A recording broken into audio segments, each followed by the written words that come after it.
This Memorial Weekend, the Sheriff's Office will be out in full force, making sure that everybody can have a safe Memorial Day weekend. Sheriff Rick Staley encouraging Flagler County to have a safe Memorial Day weekend. Deputies in partnership with the Pinell Police Department, Flagler Beach, and the Florida Highway Patrol will be enforcing aggressive driving and looking for seatbelt violations, among other violations in high traffic and crash prone locations. We will also have the Marine Unit out in conjunction with the Florida Wildlife and Fish Commission to ensure that our boating enthusiasts are safe. If you intend to party this weekend, make sure you have a designated driver. Otherwise, we will show you some new bars at the Green Roof Inn, bars that you don't want to go to. Let's remember what this Memorial Day weekend is about. It's remembering our fallen military heroes that sacrificed their life so that we can enjoy the freedoms that we have today. It's not about partying for a long weekend. It's about remembering our heroes. God bless our fallen heroes and our military. Good morning, Flagler County. I'm Rich Carroll. You're listening to Flagler's Morning News on Friday, May 24th. I'm passionate about what everybody in Flagler County is passionate about. I speak my mind, and I speak the truth. We're hearing from another candidate running for Flagler County Commission, District 5. As a resident of more than 20 years, Paul Anderson says he understands what Flagler County residents expect from their commissioners. Low taxes. They want to also find out what's going on with our infrastructure and our roads being fixed, and also what's going on with the incessant building that is going on. Anderson wants to pump the brakes on the county's recent growth. I was part of the construction boom back in 05 through 08. So for people to think that this is a crazy amount of construction, they need to go back in time a little bit and remember how much we were doing back in 05 and 08. But even back then when we were building, the infrastructure was able to handle it. We had the more traffic, of course, but we didn't have the same kind of angst that we have now. Anderson says that growth should be managed more responsibly. We should have building projects that are done in stages, rather than having 3 projects going on at the same time within a 2-mile general area. Flagler County's primary election is set for August 20th. For Flagler's Morning News, I'm Daryl Moody. This local news is a service of Flagler County's Toyota dealer, Beaver Toyota US 1 St. Augustine, here to wow you.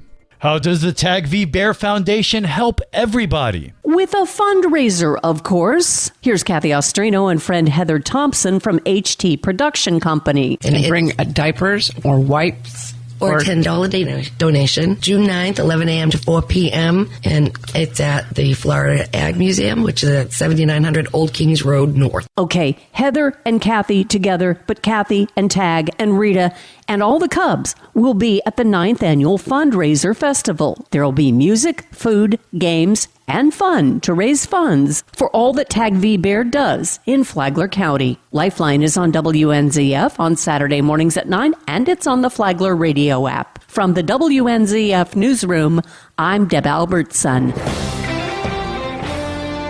Memorial Day weekend is here. What's going on in Flagler County? Stacy with Fun for Augie Kids has a report. Join the Flagler County Library for a free movie matinee this afternoon. Watch the featured movie Wonka on a large screen with real surround sound. Bring your family down to the pool tomorrow for an annual pool safety day. Certified pool staff will lead activities to teach safety in and around the pool. Activities include pool games, mini learn to swim classes, provisions of water safety information, and basic first aid. Participants will also watch as life safety staff demonstrate water rescues. In honor of Memorial Day, bring your family and friends to the Gallery of Local Art for a history of Flagler military and patriotic art. Come enjoy story time with veterans, a chili cook-off, face painting, and more. For more on these events and others, please visit us on our website at fun4augiekids.com. Have a great weekend.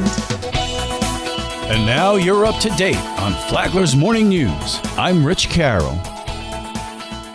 And now, Mike Licio with your WNZF local sports update. It was a week of celebration in Flagler County. All area teams were revealed by the Daytona Beach News Journal. In softball, FPC's Lexi Laura and Pirate Leah Stevens took 2 of the 3 spots in the circle. Joining them in the field was Ashley Samsell from Matanzas and Bulldog Mackenzie West. West wasn't even sure she was going to make the varsity team this spring. I was very nervous. I didn't think I was going to make varsity. It was nerve-wracking, but I feel like I proved my spot. I feel like I earned it, and it was great. Her teammate Skylar Ludovici made the second team. In baseball, Bulldog pitcher Kevin Maya was the lone county representative, making the second team. Maya credits his teammates for his improvement in 2024. Just have a mentality that my team is always going to have my back and just pitch with confidence. Coach of the Year honors went to FPC's Kyle Marsh. The Bulldogs held their annual award show Wednesday night at the Flagler Auditorium. Rich, Carroll, and I hosted a red carpet pre-show you can replay on the WNZF Facebook page and the Flagler Radio YouTube channel. State shot put champion and defensive end Colby Cronk was Male Athlete of the Year.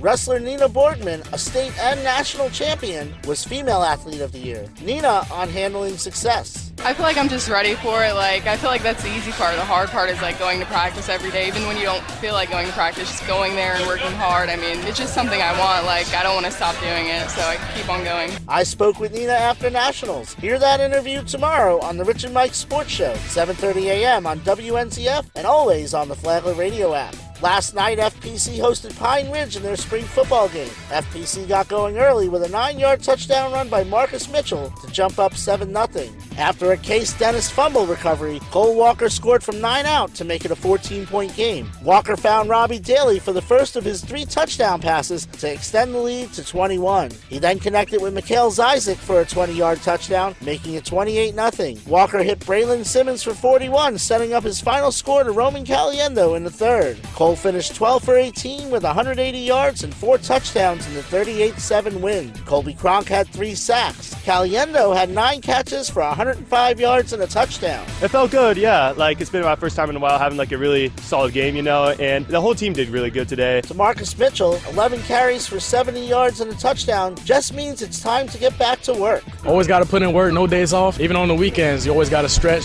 take care of your body, make sure you're always getting in the ice bath and everything. But for sure this summer, I'm definitely going to work my behind off. FPC kicks off the season at Lake Howell August 30th. Hear from Coach Fish on Tuesday. After a year at Division I Coppin State, former Pirates shortstop Gabe Breckenridge announced yesterday he's entering the transfer portal. WNZF is your home for local sports. With the Monday holiday, hear updates next week on Tuesday and Friday. From the Sports Desk, I'm Mike Licio.